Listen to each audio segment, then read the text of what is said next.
Assalamualaikum warahmatullahi wabarakatuh. Bismillah, alhamdulillah, salatu wassalamu ala rasulillah wa ala alihi wa ashabihi wa mawalah, amma ba'd. Teman-teman sekalian, sesungguhnya keberbedaan itu adalah sunatullah. Keberbedaan itu adalah keniscayaan yang harus kita terima dan harus kita adaptasi, harus kita perkuat untuk kebermanfaatan kita semua. Dalam konteks berbangsa dan bernegara, kita tidak bisa ego dengan kekelompokan saja. Kenapa? Karena keberadaan diri kita tentu berdialektika dengan keberadaan orang lain. Sebagai makhluk sosial, dari kata sosius artinya berteman, maka kemudian kita diharapkan bergandengan tangan dengan orang atau kelompok berbeda.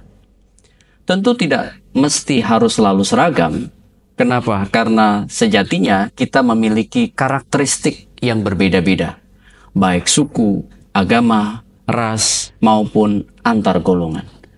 Bahkan identitas sosiokultural kita juga berbeda-beda. Oleh karena itu, kita tentu harus memaknai keragaman, bukan penyeragaman. Keragaman adalah cara kita untuk menghormati keberbedaan dengan niat baik, dengan respect, dengan tentu membangun pemahaman bersama atau mutual understanding. Teman-teman sekalian, sejatinya Allah Subhanahu wa Ta'ala telah menggarisbawahi di dalam banyak sekali firman-Nya. Salah satunya Allah Subhanahu wa Ta'ala sudah menekankan bahwa kita diciptakan dari seorang laki-laki dan seorang perempuan, kemudian dijadikan bersuku-suku, berbangsa-bangsa. Tujuannya untuk apa? Untuk saling mengenal. Tentu bukan hanya mengenal nama, mengenal identitas, tapi mengenal karakteristik orang dengan kekhususannya. Ya ayyuhan nasu inna khalaqnakum min dzakari wa unsa wa ja'alnakum syu'uban wa qabaila lita'arafu. Lita'arafu. Mengenal, saling mengenal, itu berarti kita tidak hanya dituntut untuk sekedar tahu, tapi juga memahami karakteristik dari orang, dari bangsa, mungkin juga dari sifat-sifat mereka yang kerap kali juga harus kita pahami, harus kita hormati dengan segala penghargaannya. Oleh karena itu, sebagai makhluk sosial, tentu kita belajar berorganisasi. Dari organisasi kecil sampai organisasi besar. Dalam konteks mengkaji sejarah konflik di berbagai belahan dunia, kita sampai pada dua identifikasi. Ada konflik yang bisa disembuhkan, ada konflik yang sulit sekali disembuhkan, bahkan sampai puluhan tahun. Inilah yang disebut dalam pendekatan sosiologi konflik Lewis Coser sebagai konflik realistis dan konflik non-realistis.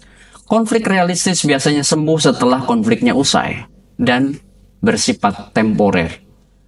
Kalau konflik non-realistis, konflik tersebut sulit disembuhkan. Kenapa? Karena luka yang begitu menganga akibat terus-menerus memproduksi kebencian karena suku, agama, ras, bahkan antar golongan. Oleh karena itu, maka kita perlu keajegan berpikir. Dan kemudian kita perlu mengembangkan proses seluruh gerak aktivitas kita tanpa kekerasan. Dan tentu juga kita berharap seluruh aktivitas kita berorientasi pada kebermanfaatan.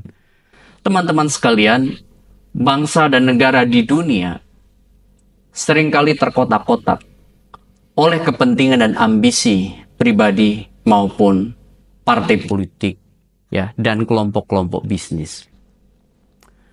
Sejarah pemilu menunjukkan isu SARA seringkali dijadikan cara mengeksploitasi mendapatkan suara. Ambisi-ambisi peperangan antar negara itu juga karena tidak saling menghargai keberbedaan.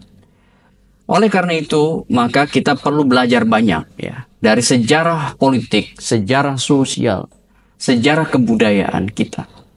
Manusia selalu berada dalam fragmentasi kekuatan yang berbeda-beda. Tetapi satu hal yang bisa menyatukannya, yaitu silaturahim, berkomunikasi, berdialog, bahkan dialog antar peradaban dan dialog antar iman. Tidak ada yang tidak bisa diselesaikan melalui proses saling bertemu, saling menghormati, saling memberi kontribusi pada peradaban umat manusia. Sesungguhnya Allah Subhanahu wa Ta'ala telah banyak membimbing umat manusia melalui firman-Nya. Satu hal yang pasti dari seluruh alur kehidupan ini adalah bagaimana memastikan bahwa diri kita, lingkungan kita, kelompok kita, bangsa dan negara kita mengarah pada arah yang tepat dengan cara betul-betul menghormati keberbedaan. Teman-teman sekalian, tetap berkontribusi untuk perbaikan ragam persoalan bangsa ini melalui cara kita, pendekatan kita, tetapi juga harus menghargai, menghormati keberadaan orang lain melalui persatuan, bukan hanya umat Islam semata, tapi persatuan bangsa Indonesia, persatuan bangsa-bangsa di dunia. Demikian, terima kasih. Wallahul muwafiq ila aqwamit thoriq, wabillahi taufiq wal hidayah, fastabiqul khairat. Assalamualaikum warahmatullahi wabarakatuh.